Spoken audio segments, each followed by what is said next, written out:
Hey guys, this is Jacques from Makulu Xfce.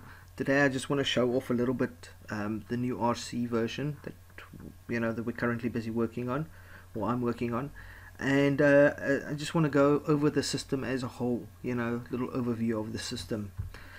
So before I start, let me just say that with this edition, I had two main goals in mind, or within my focus, and that was I wanted raw speed and pure beauty. I wanted this to be the fastest XFCE in existence, and I wanted it to be the most beautiful XFCE in existence. I didn't even want there to be any kind of contest. I didn't want people to say, oh, this one is very similar to that one, I wonder which one's faster. Nothing. It must be clear as daylight. When people say Makulu Xfce 7.0, they might go, wow, what a stunning release. That's what I was going for. So with that said, let's get to the desktop environment. Okay, so when you first boot up, you'll be presented with this beautiful desktop environment. Okay, you've got your normal icons on the desktop, you've got your shortcuts in the bottom left, you've got your task icons in the bottom right, you've got a launcher on the bottom left, you've got a launcher on the bottom right, you've got a clock with a date on the top right hand corner, and you've got your hourly quotes on the bottom right corner. Right, so you're presented with this beautiful desktop. One of the first things you'll notice is that the bottom panel is almost completely transparent. Okay, so you've got this nice look. Okay, the menus. Okay, you've got the Whisker menu on the left, and you've got the Synapse launcher on the right. Users that have watched previous videos will notice that the Whisker menu looks slightly different, and that is because one of the users on YouTube actually pointed out to an alternative version of this launcher where the categories are on the left, not on the right as they are in the default Whisker menu. So I set out to check out this menu, and I'm actually very impressed with the fact that it wasn't, I suppose there's not that much work to move the categories over, but it's nice that there's actually a version like that out there, and I didn't have to go and fiddle myself and spend another couple of weeks or months trying to make that like that, because it had crossed my mind previously to put the categories on the left. Anyway, it makes it so much easier because you can literally just click on the launcher and then just move up and down and navigate your categories, instead of clicking on the launcher, moving the mouse over and then having to go up and down. So that's quite nice, that's makes it simpler and easier. So I decided to use it, in this edition. The launcher on the right is obviously the Synapse launcher. That's your quick launcher. And previously I'd used the Sling's cold launcher. In some of the videos it was actually in there in the build, but the problem with the Sling's cold launcher is it doesn't really play nice with some of the Ubuntu based systems, and just too many issues and hardly any development on it, and it seems to be getting worse with every time I have to put it into a release. And I had to at some point make the call and say, is it worthwhile still keeping this here? Is enough people using it? And with Synapse and some of the other options out there, it kind of made sense to drop it. So I put in Synapse. The reason for that is these two launchers actually complement each other very well. I mean, if I actually want to browse the menu, I can literally use XFCE, the Whisker Xfce menu to browse. And if I wanted to quickly launch something, I can just click on Synapse and just type the name, leaf pad, as I type it, and there we go, it's open. So I find myself actually using it quite a lot, the Synapse, whereas when I had the Sling's Cold and the regular menu, I would use either the one or the other one, and then it becomes a habit, and then you kind of hardly ever use the second menu. So here I find myself, using both quite often, so that's quite nice. By default, Compass is switched off, so there is some effects like a little bit of transparency. Got a very nice theme that we initially included into the Cinnamon build, and here we just expanded on that a bit, but it's a very nice looking theme. not too dark, not too light, just a perfect blend of colors. And you'll notice that speed is a huge thing with this edition. It is very, very fast. I mean, it's virtually instant. And remember, I'm running inside a virtual environment with in VirtualBox with limited hardware. So I was very impressed with the speed of this edition. Okay, so the guys that run on older hardware, you can run this on your PC with no issues.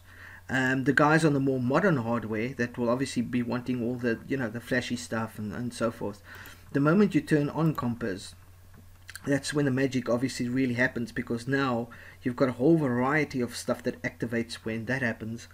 And these are the guys that really gonna really enjoy this edition, because now you've activated literally a whole bunch of magic, you know, a whole bunch of transparency all over the show. You've got your borders right around, 360-degree borders that are all transparent. You've got your panels that are transparent, and you can actually see it. It's a nice, it's very see-through, almost looks like it bends, you know.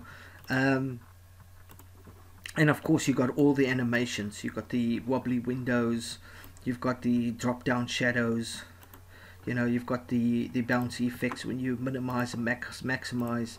So all the effects are there.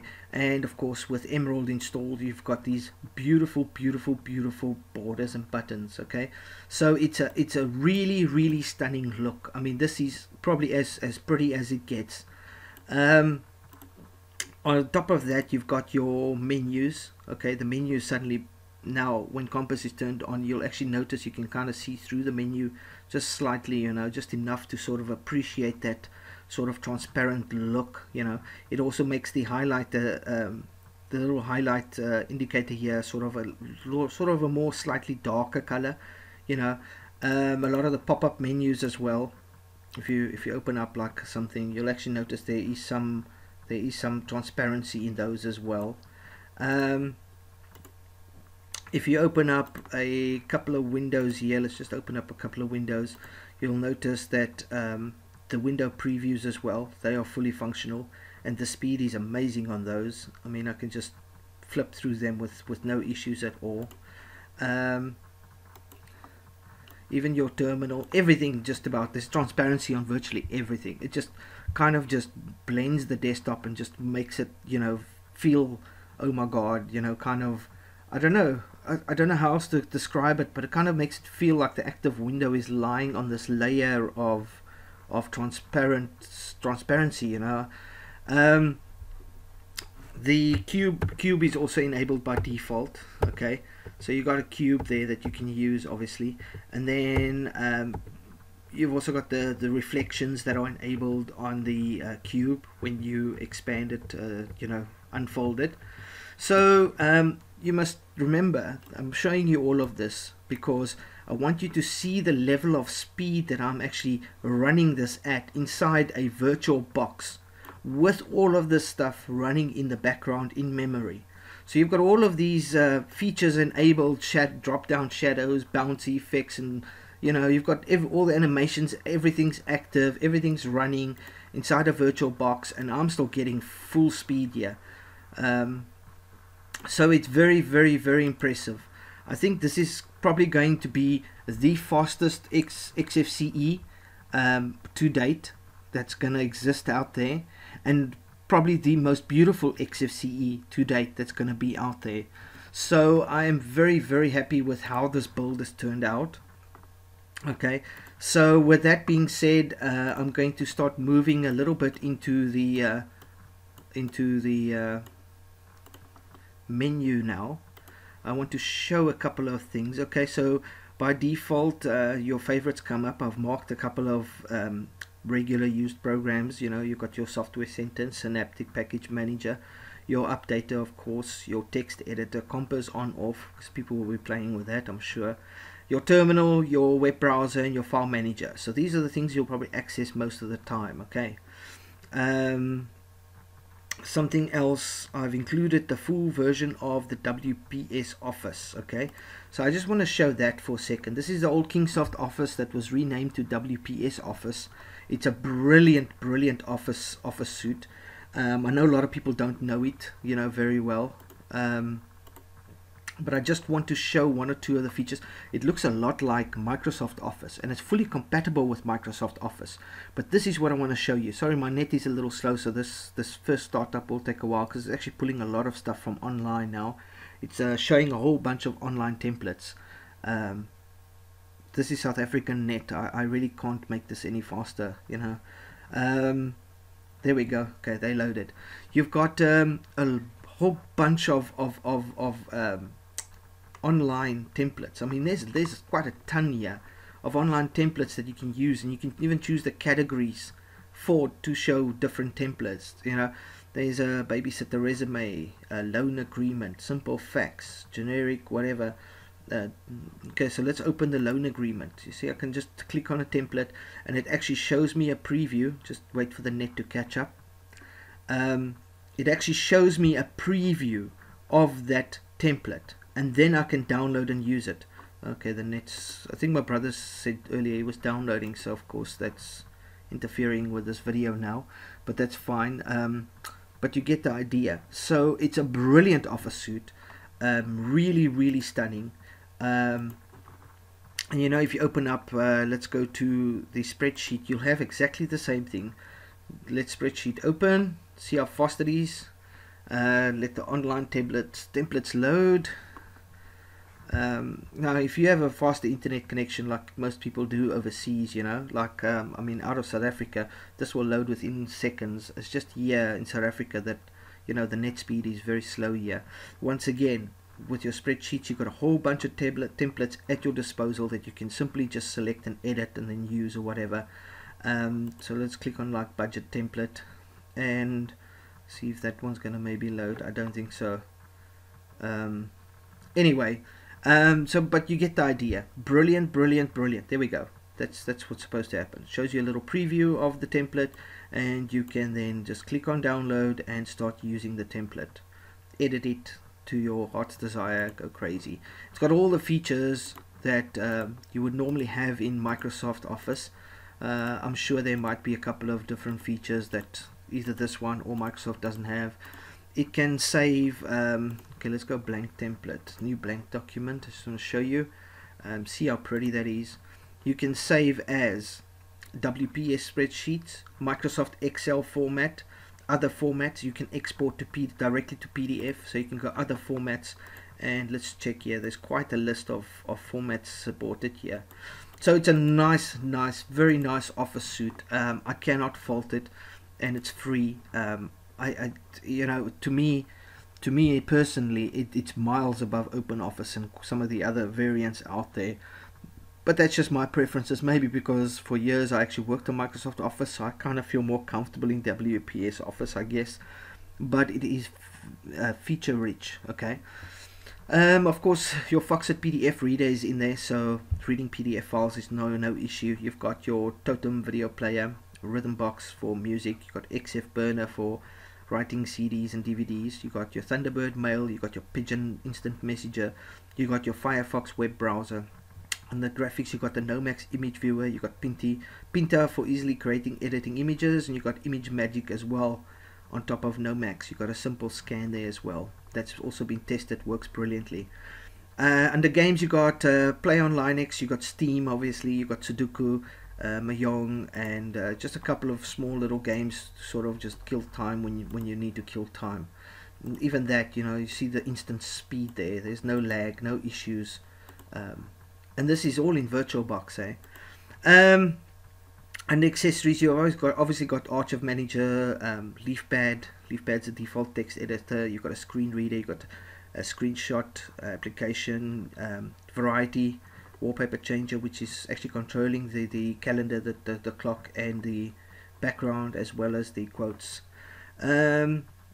Under settings, we've got additional drivers. It's never been easier to install a driver as it is in this new Xfce edition.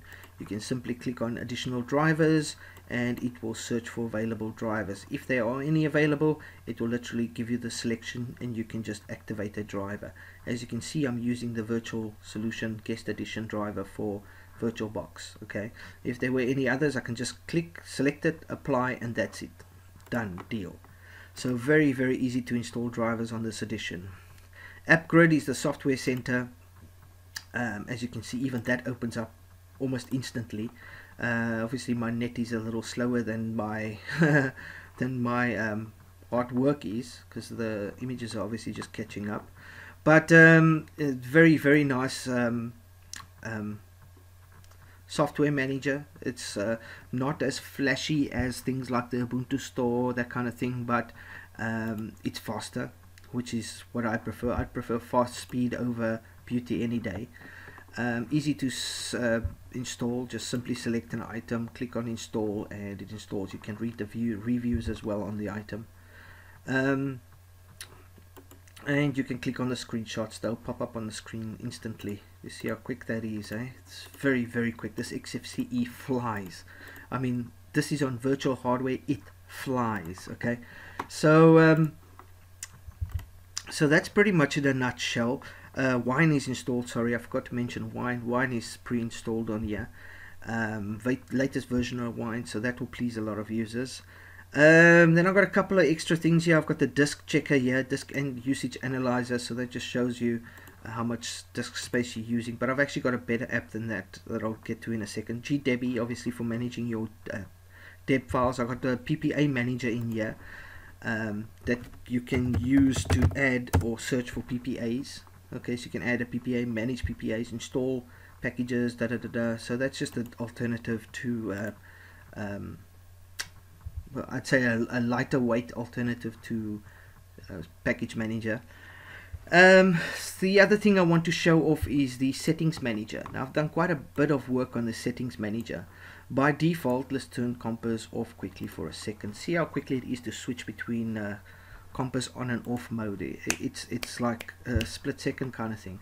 Okay, by default your appearance, workspaces, Windows tweaks, and the window manager is listed in here, and mainly they control all your Windows settings. Okay, if you turn compass on, because compass becomes the new Windows manager, those get removed from the menu. It's instant. The moment you turn compass on, they immediately get removed, and instead they get replaced with the compass Windows settings manager and the Emerald theme manager. Okay, so here you can sort of then edit your theme and your window manager settings. Okay, some of the other things in here is the language support I've added. There was no language support directly into the menu, so that's nice. I've moved the additional drivers into the settings panel, and this is the disks that I was referring to earlier. This is your little disk managing app.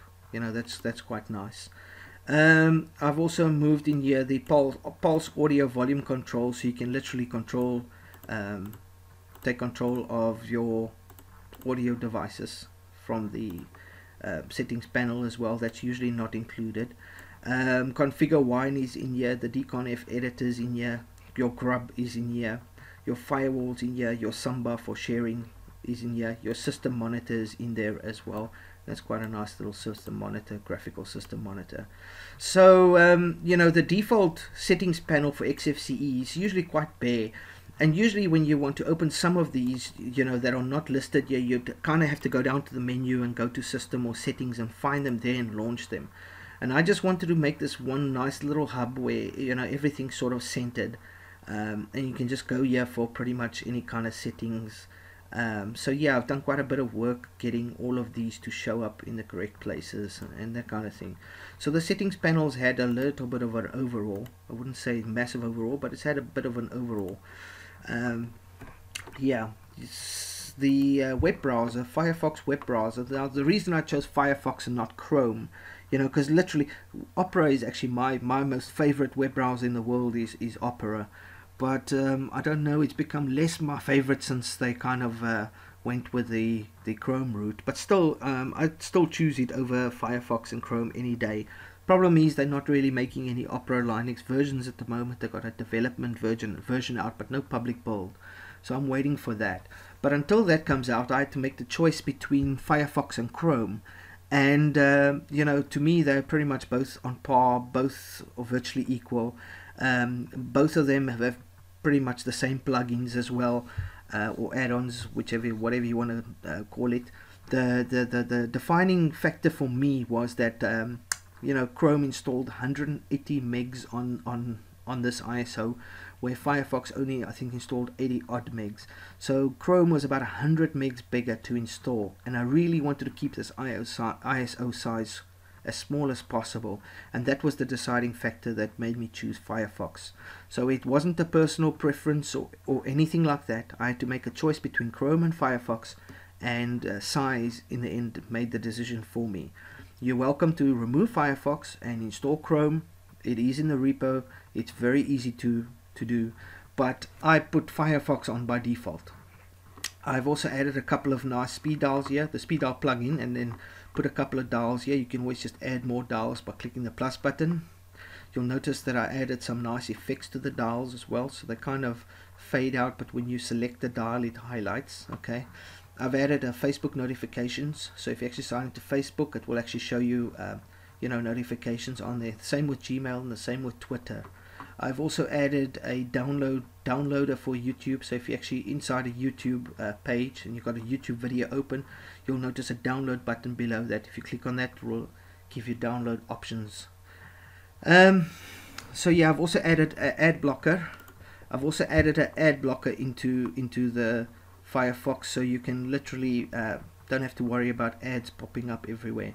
So Firefox is pretty much the default web browser in Makulu Xfce 7.0, and it's most of the basics are pre-configured for you. Okay, so you can just kind of use it out of the box. So that's pretty much the Xfce in a nutshell.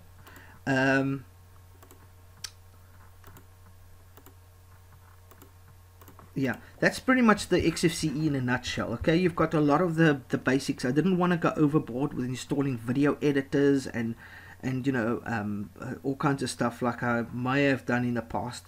I wanted to keep it simple, yet at the same time provide the out-of-box experience. I mean, everybody needs a video player, everybody needs a music player, everybody needs internet, a web browser, everybody needs a image viewer, so, and everybody needs a text editor.